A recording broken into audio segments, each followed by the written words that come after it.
हरे कृष्णा। भगवत गीता की इस वीडियो में हम शुरू करेंगे तीसरे अध्याय का 14वां श्लोक 3.14। इसमें भगवान कह रहे हैं कि सारे प्राणी अन्न पर आश्रित हैं।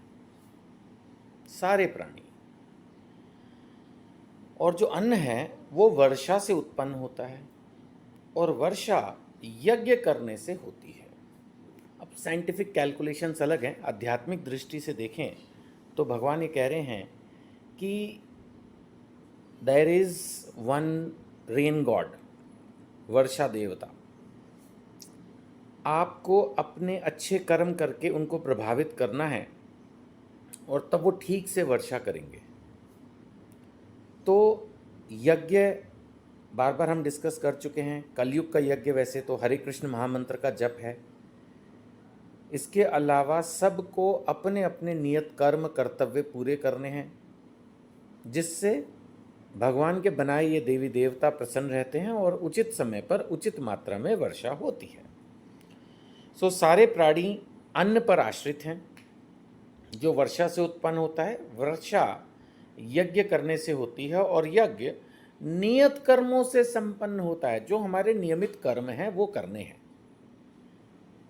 जितना संभव हो सके उतना हरे कृष्ण महामंत्र का जप करें, भक्ति, पूजा, त्याग, तपस्या, व्रत करें और अपने कर्म करें। That is very important, the message of Bhagavad Gita. 15वें श्लोक में इसी बात को आगे बढ़ाते हुए भगवान कह रहे हैं कि वेदों में नियमित कर्मों का विधान है और ये साक्षात श्री भगवान से प्रकट हुए हैं। यहाँ क्लियर कर दिया कि वेद स्वयं भगवान ने प्रकट किए हैं। कुछ लोग कहते हैं ये वेद भगवत गीता पता नहीं किसने कहाँ से क्या लिख दिया। एटलीस्ट भगवत गीता इस श्लोक में क्लियरली सर्टिफाई कर रही है कि वेदों में नियमित कर्मों का विधान है और ये साक्षात श्री भगवान से प्रकट हुए हैं।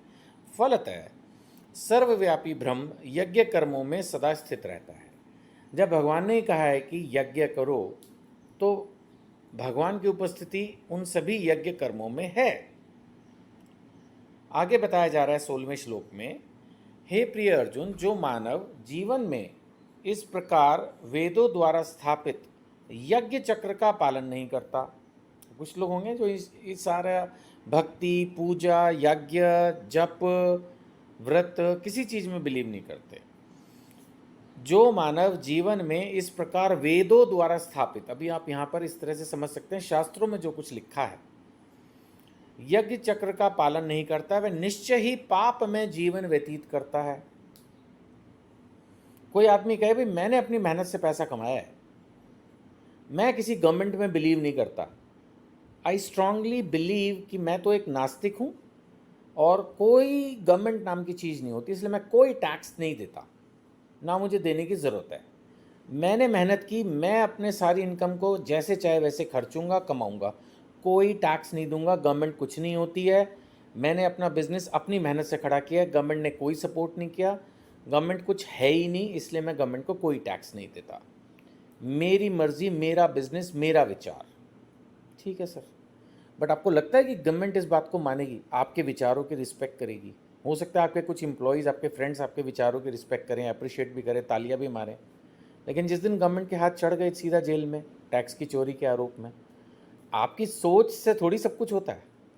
गवर्नमेंट ने लॉ बनाए हुए हैं, income tax law, GST law, property tax law, आपको फॉलो करना पड़ेगा सर। ये तो आप सोच रहे हो ना कि गवर्नमेंट नाम की कोई चीज़ नहीं है, वो मुझे कुछ नहीं हेल्प करती। आपके सोचने से क्या होता है? इसी तरह से भगवान ने बनाए भी बहुत सारे लॉ हैं, गॉड मेड लॉ। एक कंट्री के गवर्नमेंट मेड लॉ होते हैं जो कंट्री पर एप्लीकेबल हैं, और हमारा ये शरीर भगवान ने दिया है तो हम पर गॉड मेड लॉ, भगवान के द्वारा बनाया गया कानून एप्लीकेबल होता है। और भगवान स्वयं कह रहे हैं जो वेदों द्वारा स्थापित यज्ञ चक्र का पालन नहीं करता वह पाप में जीवन व्यतीत करता है, यानी भगवान उसको पापी कह रहे हैं। राइट?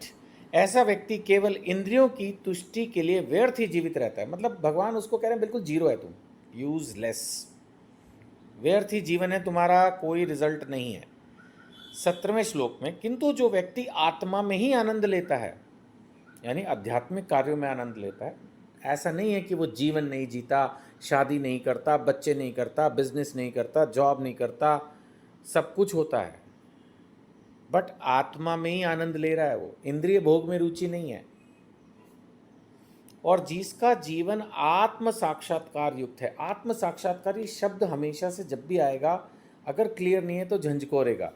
हमें ये पहचानना, मैंने पहले भी बताया था, ये समझना कि भगवान कौन है, मैं कौन हूँ, मेरा उनसे क्या रिलेशनशिप है, ये है आत्म साक्षात्कार। जब तक हम खुद को इस शरीर से आइडेंटिफाई करेंगे और आत्मा को बिल्कुल नहीं पहचानेंगे, इसका मतलब आत्म साक्षात्कार होना या आत्मा में आनंद ले, आत्मा तो फिर आई ही नहीं कहीं बीच में। हर चैप्टर में आत्मा का रेफरेंस आएगा, इसलिए भगवान ने सबसे पहले सेकंड चैप्टर में जब लेक्चर करना शुरू किया तो आत्मा के बारे में पहले ही समझा दिया।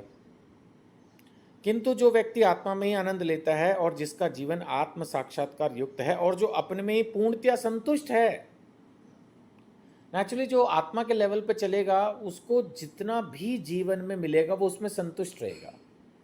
एक्चुअली मिलता सबको उतना है जितना वो डिजर्व करते हैं।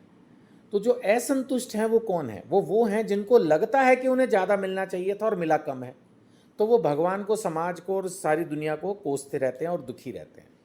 जो आत्मा में संतुष्ट है, जो भक्त है, जिसने गीता पढ़ ली, समझ ली, उसको जितना मिलता है वो उतने में संतुष्ट रहता है। उसको पता है कि भगवान इम्पार्शल है, मैं जितना डिजर्व करता था मुझे मिल गया। इसलिए भगवान कह रहे हैं जो अपने में ही पूर्णतया संतुष्ट रहता है उसके लिए कुछ करने कर्तव्य नहीं, मतलब उसके लिए ऐसा अब कुछ बचा नहीं, वो जितना अपने नियत कर्म कर रहा है उतना सफिशिएंट है। 18वां श्लोक, स्वरूप सिद्ध व्यक्ति, ये वही है आत्म साक्षात्कारी जिसने समझ लिया है कि मेरा भगवान के साथ क्या संबंध है। तो स्वरूप सिद्ध व्यक्ति के लिए न तो नियमित कर्म को करने की आवश्यकता रह जाती है, मतलब एज सच यहाँ पर उस एंगल से कहा जा रहा है कि अगर वो कोई पूजा पाठ नहीं भी कर रहा एटलीस्ट, लेकिन उसको ये कंसेप्ट क्लियर है कि मैं कौन हूँ, भगवान कौन है, मेरा उनसे क्या रिलेशन है, और वो अपनी लाइफ के जो नियत कर्म है उनको कर रहा है, तो कोई अलग से अगर वो पूजा पाठ नहीं भी करे तो भी चलेगा।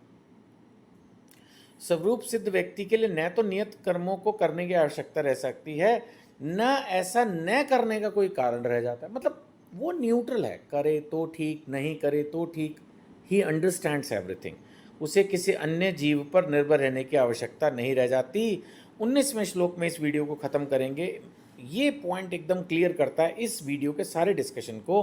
अतः फिर भगवान वहीं पहुंच गए, कर्म फल में आसक्त हुए बिना, यही भगवान का मैसेज था 2.47 में भी, अतः कर्म फल में आसक्त हुए बिना मनुष्य को अपना कर्तव्य समझकर निरंतर कर्म करते रहना चाहिए, क्योंकि अनासक्त होकर, अनासक्त माने बिना आसक्ति के, बिना फल की प्रगाढ़ इच्छा के कर्म करने से परब्रह्म यानी भगवान की प्राप्ति होती है।